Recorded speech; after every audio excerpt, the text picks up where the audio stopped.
Who are you? I don't have a mom. What? I was speechless at Roy's voice coming through the phone. Roy, who had been eagerly saying, "I want to see you soon," was now speaking as if he were a different person. Roy, what do you mean? Is this some kind of surprise?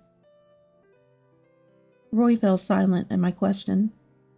I, eager to introduce him to the newborn baby, was utterly confused by a sudden change. Where's Dad? Can I talk to him on the phone? Dad says he doesn't want to see you. I see. Well then, Roy, let's meet and talk, shall we? It's difficult. Sorry, I have to hang up now. Finally, Roy ended the call as if escaping. What on earth was going on? Why was Roy acting like a stranger? A bad feeling crept into my mind. I swallowed hard, standing there. My name is Lily Johnson. I am 36 years old and currently pregnant with my second child. I live with my husband Charlie and our eldest son Roy. Lately, Charlie, possibly due to his busy schedule, has been away from home more often. Carrying a heavy belly in late pregnancy and managing housework and childcare, I'm quite exhausted every day. However, I can't complain, as Charlie is the one supporting our family. I've decided to do my best so Charlie can work comfortably outside. In return, Roy occasionally helps me out. Roy, who is turning 7 this year, seems much more mature than his classmates. He adores me, calling out, "Mom, Mom," and offers to carry heavy things, saying, "I'll carry it." He's like a little prince. I'm very grateful to Roy and don't want to cause him any trouble in the future. Roy seems excited about the upcoming baby, talking to my belly every day. Knowing the baby is a boy, he's thrilled about having a little brother. I imagined the brothers playing together happily after the birth of my second son. It seemed from the outside that our family led a fairly happy life. I thought so, until the second son was about to be born. As his due date approached, I was preparing for hospitalization at home. There were many things to pack, such as roomwear, towels, and cushions. While packing, I had Roy help me, and together we packed the items one by one. Mom's going to the hospital soon, and it might make you feel lonely, Roy. No, I'm okay. I'm excited for the baby to be born. Roy, trying not to worry me, responded kindly. What a good boy. I knew deep down that Roy was feeling lonely, but he was trying his best to be a big brother. I hugged Roy, and then resumed packing. Isn't dinner ready yet? As we were packing, Charlie came in. His words surprised me, and when I checked the clock, it was indeed past 7 p.m., our usual dinner time. I'm sorry, I'll make it right now. What? You're just starting now? Don't tell me you haven't even prepared the bread.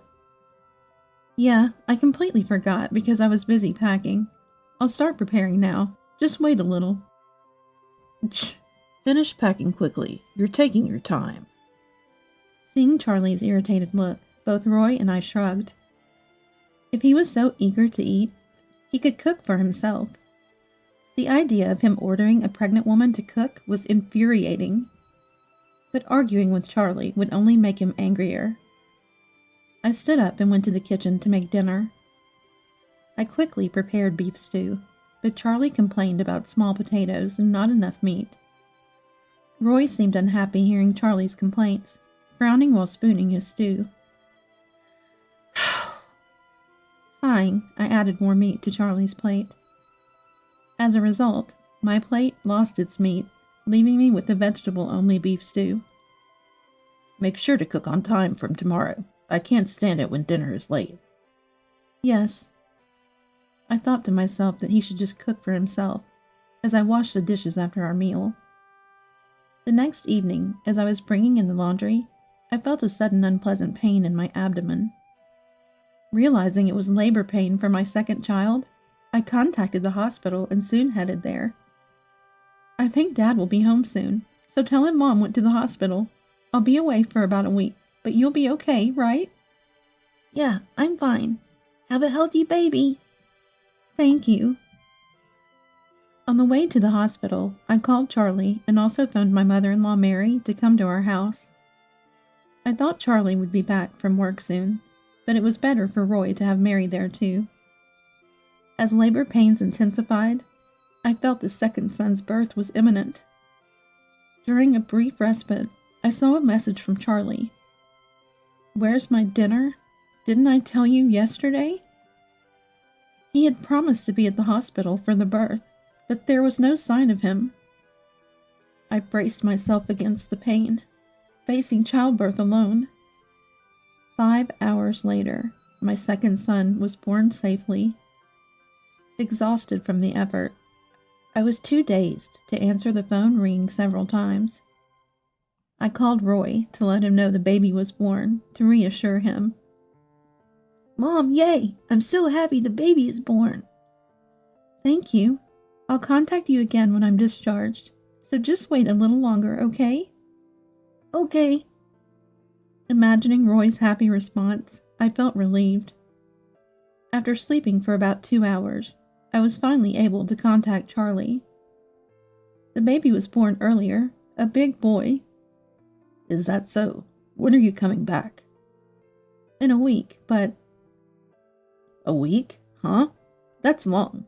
Just having one kid, and it takes that long to get discharged?" Charlie expressed no joy at the birth of his son, only complaining about my long hospital stay. Unbelievable. The fact that he expected me to recover quickly from such a challenging childbirth was disheartening. Just because I was discharged from the hospital doesn't mean I could move around as before. I need to rest for a month, or my postpartum recovery will be affected. When Roy was born, Charlie was much kinder. He wanted a girl, so he was a bit disappointed when he heard it was a boy. But still, he lovingly embraced Roy, repeatedly calling him cute. Charlie has changed. He's not the same person he used to be. Where did the Charlie I loved go? I kept in touch with Roy every day during my 1-week hospital stay. The newborn second son was so adorable, healing the shock of Charlie's cold words. And when it was finally time to be discharged from the hospital and return home, Mom had come all the way from my hometown to be with me. Finally, when it was time to leave the hospital and return home, my mom from out of state had come to pick me up. She had flown in despite being busy with work, overcoming my objections, for which I was grateful. Mom and I took a taxi home. As we got out of the taxi in front of the house and entered, the inside was quiet and empty.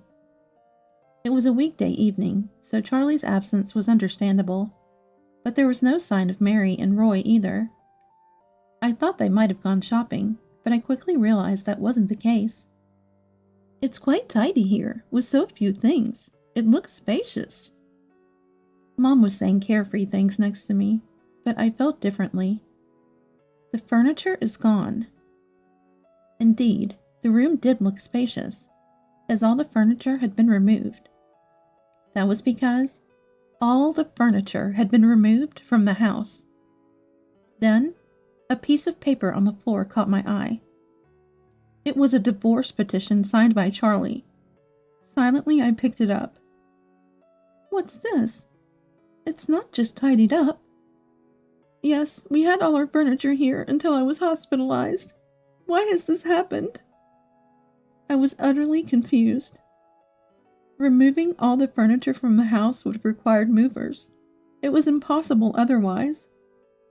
My heart started racing, and feeling my distress, my baby in my arms began to cry. I tried to soothe him while trying to make sense of the situation. This could only be the work of Charlie and Mary. I was shocked to see the furniture gone, but I was more concerned about Roy's safety. I handed the baby to Mom and called Roy's mobile phone. After several rings, Roy finally answered. "Hello, Roy?" Even as I called out, Roy didn't respond. My heart pounded painfully loud. "Where are you?" I asked Roy frantically, praying for a response while listening to his breathing. Who are you? I don't have a mom. What? I was speechless at the voice of Roy coming from the phone. Just yesterday, he'd been eagerly saying, I can't wait to see you, but now he was speaking as if he were a different person? Roy, what do you mean? Is this some kind of surprise? Roy remained silent to my question. I, eager to introduce Roy to the newborn baby, was utterly confused by his sudden change. Where's Dad? Can I talk to him on the phone? Dad says he doesn't want to see you. I see. Well then, Roy, let's meet and talk, shall we? It's difficult. I'm sorry. I have to hang up now. Roy ended the call as if escaping. I stood dumbfounded, exchanging looks with Mom. What on earth was going on? Why was Roy behaving like a stranger and avoiding meeting me? A bad feeling crept into my mind. I swallowed hard, standing there. Mom, I'm sorry about earlier. That wasn't me. Well, it was me, but it really wasn't. After that, I was in a daze, unable to reach Charlie or Mary by phone, and felt completely lost. Mom was confused, asking what's going on. That's when Roy called. Hello, Roy? What's wrong? Are you okay? Yeah, about the earlier call. Dad and Grandma forced me to say those things. They were watching me closely, and I was scared, so I thought I had to do what they said. Roy had been forced by Charlie and Mary to pretend he didn't know me. Hearing this, I felt my anger boiling over. How could they make a 7-year-old do such a cruel thing? Are they even real parents? I couldn't believe Mary would go along with Charlie and do this to Roy. I see. That must have been hard for you. Don't worry. I'll come to get you tomorrow. Really? That's great. His relieved voice comforted me too. Roy, where are you now? At Grandma's house? No, it's a different place. It's big and smells like wood. What? I was puzzled.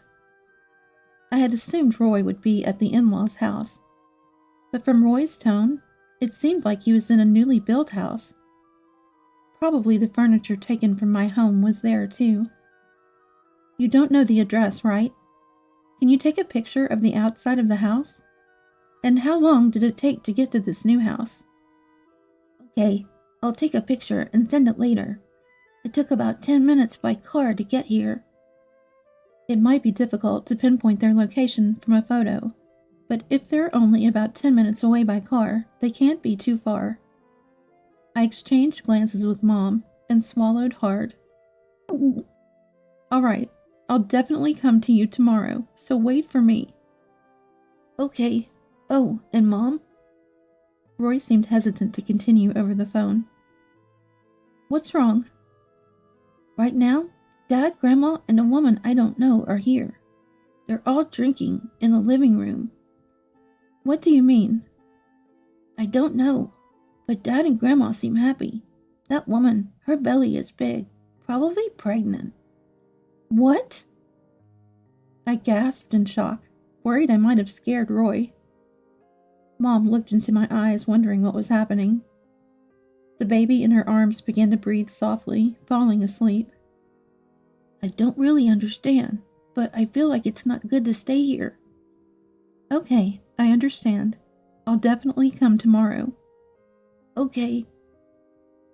I was deeply disturbed by the presence of another woman, but securing Roy was more important.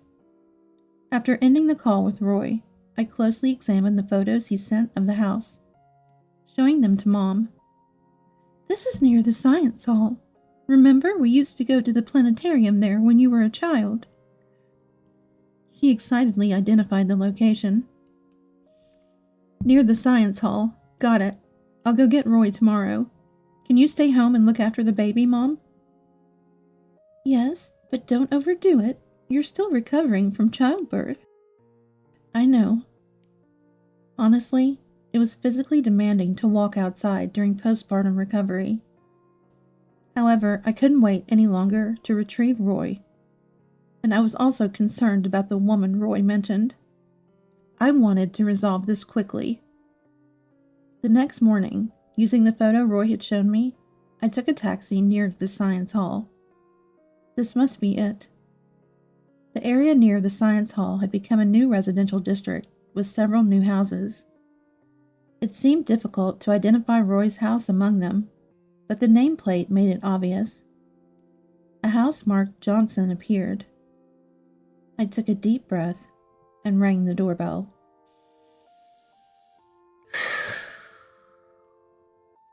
Ding dong! It was Sunday, and still early for anyone to go out, so Charlie was likely at home. Hello? Charlie, in his pajamas disheveled, opened the door. Good morning. What, Lily? How did you find this place? As soon as Charlie realized it was me standing at the door, his face contorted. I've come to pick up Roy. Excuse me. I entered the house without waiting for Charlie's permission. Hey, wait. Ignoring Charlie's protest from behind, I went inside. Mom! Roy saw me and rushed into my arms. Roy, I'm so glad you're safe. Yeah, Mom, I missed you. Once I confirmed my child was safe, I felt a moment of relief. I was emotionally overwhelmed by the reunion with Roy for a while. When Roy calmed down, I looked at Charlie and Mary, who were stunned by my sudden appearance, and said, What is the meaning of this? I had no idea you bought such a house. My tone became naturally distant due to my disgust towards Charlie. Well, obviously, I didn't tell you. We're all going to live here now. It's a nice house, isn't it? At Mary's words, I looked around the house. As expected, the furniture from my house was neatly arranged. This is my furniture. Huh? It belongs to us as a couple, so it's not just yours. I can do whatever I want with our furniture. No, these are mine. I bought them with my own money. I loved stylish furniture, and had bought these pieces myself. Although we shared them as a couple, they were originally mine. It was outrageous for him to take them as if it was normal. I don't care about that. You're just in the way now. Can you leave quickly? Charlie's treatment of me, especially after childbirth and hospitalization, without any words of sympathy, infuriated me. But I had sensed it since going into the hospital for delivery. Charlie no longer had any love left for me. How long do you plan to pay for such a big and beautiful house? Isn't it expensive? Do you even have that kind of money? I wondered how Charlie could afford a new house. Our original house was also bought with a mortgage, and I couldn't believe that Charlie had that much financial power. Moreover, the mortgage was under Charlie's name. I doubted he could take out multiple mortgages. Easy, I used Mom's name. What? He used Mary's name? But where would the money come from? Is Mary going to pay the mortgage? No offense, but does she have that kind of money? Haha, there's money, isn't there? I know about the $300 million in assets at your parents' house. You're supposed to inherit it, so paying off the mortgage will be a breeze. I sighed in disbelief at Charlie's laughter. Indeed, my family is wealthy. My father, a wealthy landowner, owns various lands and condominiums. I had once told Charlie that I would inherit these assets. He bought this house, counting on my inheritance. Your property is mine. After all, we're married. At Charlie's words, Mary also. That's right. She laughed as if amused. Surely to these people my face must look like nothing but a stack of bills. I sighed deeply and said to Charlie, Unfortunately, you and I are no longer married. What? Charlie's eyes widened in shock at the reality suddenly confronting him. Stop joking. I'd know right away if that was a lie. It's no lie, Besides, you're the one who prepared the divorce papers. I signed them and submitted them to the office, so we're already divorced." "What?" Realizing the situation, Charlie's face turned pale. I remembered submitting the divorce papers at the office yesterday. "Too bad. My property will not become yours. I wonder how you'll pay the mortgage for this house." Mary glared at me with a menacing look. I remained unfazed by Mary's intimidating look. "Don't be ridiculous. What about the distribution of property? Half of it's mine, right? With $1.5 million, I can pay off the mortgage." Charlie's nonsensical words almost made me dizzy. "Oh, let me explain if you don't know. Distribution of property means dividing assets acquired during the marriage. Even if I already inherited my father's wealth, that inheritance, as specific property, is not subject to distribution. Besides, after taxes, it wouldn't amount to $1.5 million. If we had a harmonious marital life, I would have shared that money with you. It's truly unfortunate." Charlie, taken aback by my calm explanation, trembled. "You've been so condescending. Didn't even come for the birth. And on top of that, you had an affair. A claim for compensation in the divorce proceedings will be filed by my lawyer. And of course, child support for Roy and our youngest." "Why should I pay compensation for a divorce?" "Well, you did have an affair, didn't you? I know about your other woman, and she's pregnant, isn't she?" "What? When did I ever cheat?" Charlie, thinking I didn't know about his affair, froze on the spot, exchanging glances with Mary. Just then, a woman came from the back corridor to the living room. She was pregnant and looked surprised to see me. "Good morning. I'm Charlie's ex-wife. Sorry for the noise this early. You must be the woman he's having an affair with." "Yes, I know. Don't worry. We're already divorced. However, I'll be claiming some compensation for the divorce and child support for 2, so please be prepared." The mistress looked at me as if seeing a ghost, her knees buckling. Charlie and Mary turned pale, as if realizing it was the end. "Okay, I understand. I was wrong. Forgive me. There's the mortgage on this house, and now divorce compensation and child support on top of that. I can't pay. Can we start over? It's okay. I'll break up with her. Please, Lily." "Yes, that sounds good. Why don't we all live together happily?" Charlie, who had planned to pay off the loan with my assets, suggested getting back together, as if imagining the hell to come. The mistress glared at Charlie for saying he would break up with her. I understood her anger at Charlie's convenient lies. He had cheated, yet was unaware of the need to pay compensation for the divorce and child support. Mary's idea of living together seemed far from rational. I sighed deeply and glared alternately at Charlie, Mary, and the mistress. "Are you serious? If so, that's incredibly unreasonable. Are you mocking me? Do you think it's okay to just take Roy like this and get away with it? I will never go back to being your wife, Charlie. I won't give you any of my wealth. The mortgage on this house? I don't care about it. You arranged it yourselves. Paying compensation for the divorce and child support is only right. My lawyer will discuss this with you. Be prepared. Goodbye." I took Roy's hand and left Charlie's house. Until the moment we left, the 3 of them were stunned, unable to move or speak. Thinking about the hellish situation they were about to face made me feel sick. But it was their responsibility. They could fight it out as much as they wanted. "I'm sorry, Roy. I scared you. And I'm sorry for separating from your dad." "No, I'm okay. It's better to be with Mom. Hey, is the baby at home? I want to meet him soon." Seeing Roy's thoughtfulness, even at such a time, I couldn't help but tear up. I knew I had to protect him and the baby born into this world. I felt confident that I could do it, even alone. When we got home, Mom greeted us, holding the baby.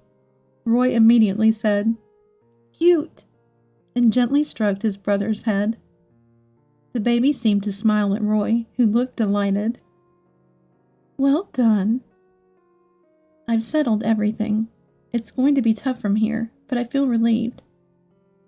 After telling Mom about the day's events, she cursed Charlie for being such a terrible man. But I felt relieved to have cut ties with him. A few days later, a friend told me they ran into Charlie in town and had a chat. Apparently, after our confrontation, the woman he was having an affair with also left him. She quickly lost interest when he mentioned breaking up, probably because she was relying on my assets. Once she realized she couldn't get them, she lost interest in staying with Charlie. All that was left for him was the brand new house and his own mother. I wonder how he's going to pay the mortgage. As I listened to my friend's story, I thought about it as if it were someone else's problem. The compensation for the divorce, perhaps paid through a loan, was successfully transferred. I also managed to get back the furniture he took through my lawyer. Child support is a monthly matter, so he will have to start paying that. He must be even more cornered now, with the child support for his mistress's child as well. But I didn't feel sorry for him. In fact, I felt relieved. From now on, I decided not to think about Charlie and to start looking for a job once I recovered. Mom agreed to stay and help with the baby for a while, so I gratefully accepted her offer. I have a duty to protect my 2 children. I just hope I can return to work soon. Mom, I want to go to the amusement park with you, the baby, and Grandma. The amusement park? Sure, once the baby gets a bit bigger, we'll go. Yeah, I'm looking forward to it. Roy, who adored his brother, was truly smiling. I wanted to protect this smile forever. No matter how hard it may be, I'm willing to persevere for this reason. I silently thanked the 2 treasures that were born into my life.